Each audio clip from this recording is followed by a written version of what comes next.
Salut les Dramavores et bienvenue pour cette nouvelle vidéo où on va parler d'un film japonais que vous pourrez trouver sur Netflix.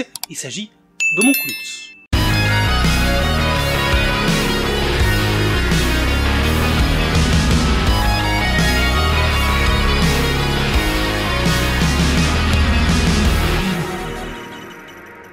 Homonculus est un film japonais d'1h55 sorti en 2021 et disponible sur Netflix. Comme je le disais, il appartient au genre du thriller et de la psychologie.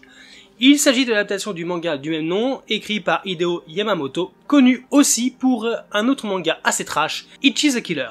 Le film nous raconte l'histoire de Nakoshi, qui est un SDF friqué mais qui vit dans sa voiture. Un jour, un interne en médecine douteux lui propose de l'argent et une raison de vivre s'il participe à une expérience pendant 7 jours. D'abord réticent, il finit par accepter et se fait opérer. Il découvre alors que son opération lui permet désormais d'être capable de voir les blessures de l'âme sous forme d'homoncules, prenant des formes variées liées au trauma des personnes qu'il représente. Nakoshi va alors découvrir une facette du monde qui pourrait bien lui permettre de retrouver son passé. Première chose, je n'ai pas lu le manga, donc si jamais tu cherches la comparaison, ce n'est pas dans ma vidéo que tu la trouveras. Homonculus est un bon film japonais, mais qui, je pense malheureusement, ne s'adresse pas à tout le monde.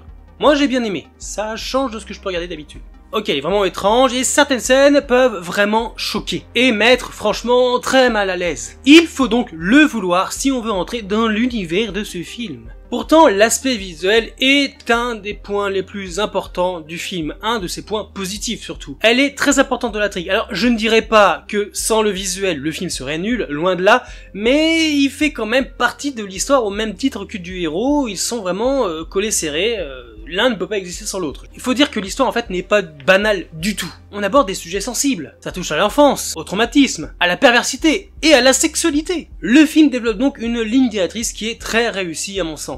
On suit de près le personnage principal qui doit vivre avec ses nouvelles capacités, qui lui crée des problèmes dans sa vie de tous les jours. Et qui doit aussi se mettre en quête de son passé pour comprendre comment il a pu se retrouver dans la rue et pourquoi il n'arrive pas à exprimer ses sentiments. Les acteurs sont très bons et font très forte impression. Le héros est convaincant en homme sans passé, découvrant les étranges apparences de ceux qu'il croise, réussissant à faire ressortir toute la dualité de son personnage entre folie et raison.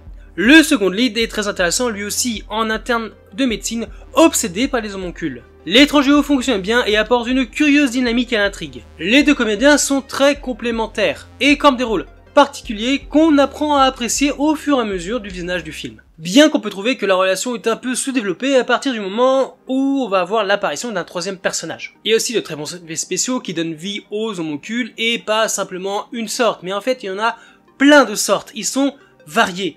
Et ça c'est bon, prouvant alors que l'imaginaire a vraiment aucune limite. Bon, il y a des trucs assez glauques quand même.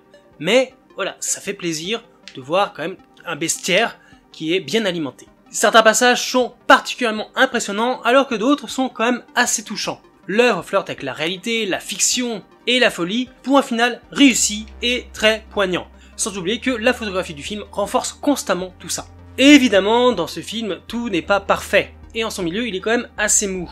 Car, bien que l'idée soit bonne, le passé de Nakoshi, du héros, peine vraiment à convaincre. Je pense que ne pas avoir lu le manga n'est pas dérangeant, puisque en fait le film se suffit à lui-même et on comprend très bien ce qui se passe. Les tenants, les aboutissants, comment les choses en sont arrivées là. Donc, pas de souci. On comprend bien l'histoire, du coup le film est très bon et ça fait plaisir. Mais on peut cependant lui reprocher son manque de prise de risque. On aurait pu faire un truc un peu plus osé, un peu plus fou.